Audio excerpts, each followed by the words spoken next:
Hi, I'm the Tabletop Teacher, and this is part 2 of my review and unboxing of Heroclix Star Trek Tactics 4 starter set and boosters. In this video, we'll unbox 6 boosters, courtesy of WizKids.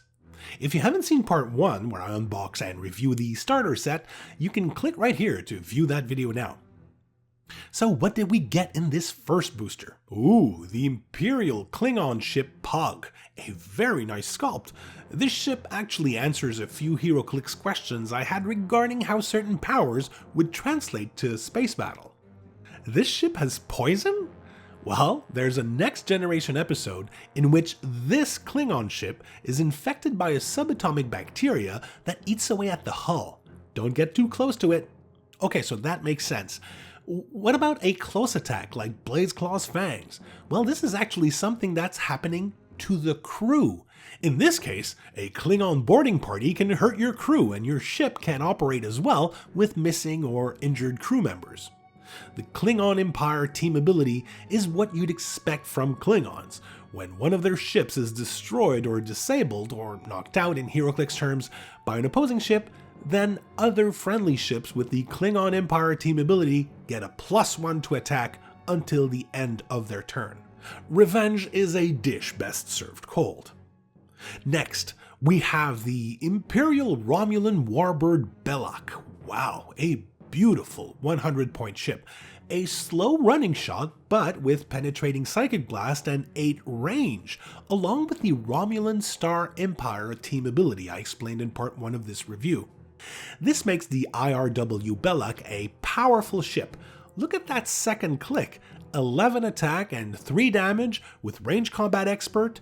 The Obsidian Order is demanding. Pushing is to be expected. In the third booster, we find Kolar's Battlecruiser, an uncommon 75-point Klingon ship.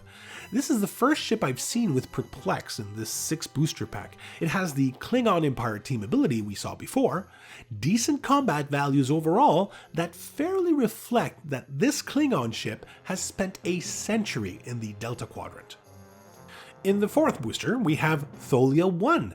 You need to have this ship move a lot to benefit from what it can do. Its Tholian web trait makes it so you give Tholia 1 a web token every time it resolves a move action. You keep track of those on the card, not on the map. Before you roll for an attack, so yes, that's a gamble, you can spend any number of these web tokens to modify damage by the number of tokens spent. So that 2 damage just became a possible 5 if you let this ship creep up to the battlefield. That's some dangerous damage for 50 points. Only 2 boosters left. Ooh, this is Prototype 1. This ship was remotely piloted by an Anar telepath from Romulus. Very interesting, true to form sculpt. This is a very hard to hit, nimble ship that has energy shield deflection and shape change on the first click. And if you've seen that episode, you'll know that this Romulan drone ship was designed to mimic other ships from different worlds.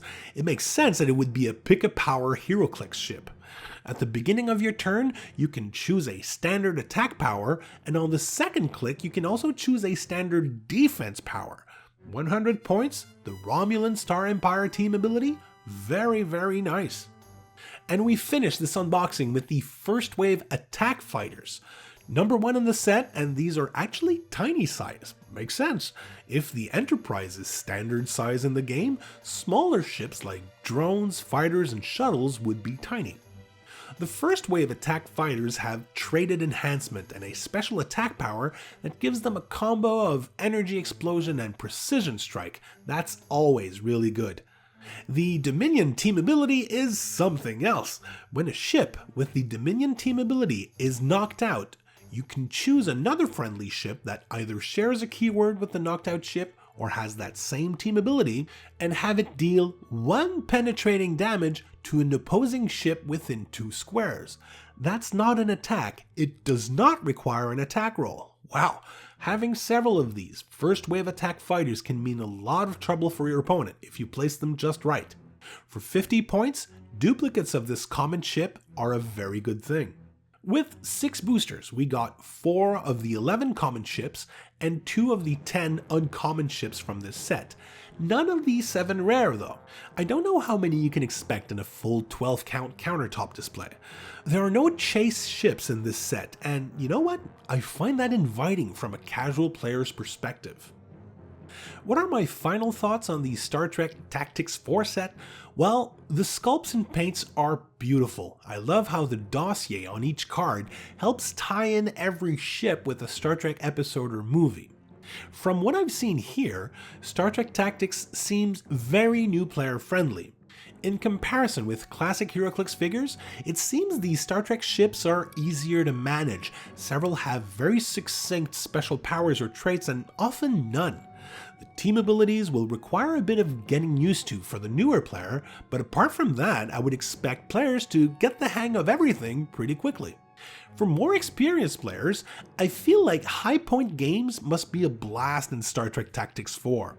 Though I have yet to play one, I need more ships, but here's why I say this. The point cost of almost every ship in the set is a multiple of 25, makes for quick force construction. There's a single uncommon ship that costs 25 points, so it's unlikely you'd end up playing against a swarm of low point cost ships. And since most of these special powers and traits are very straightforward, often combos of standard powers, it makes it so managing a fleet of ships wouldn't slow down the game, as it sometimes can happen in high point games with classic Heroclix. Can't wait to try these out. Make sure to like this video, subscribe to the Tabletop Teacher, support the channel on Patreon if you can, and as always, thanks for unboxing with me.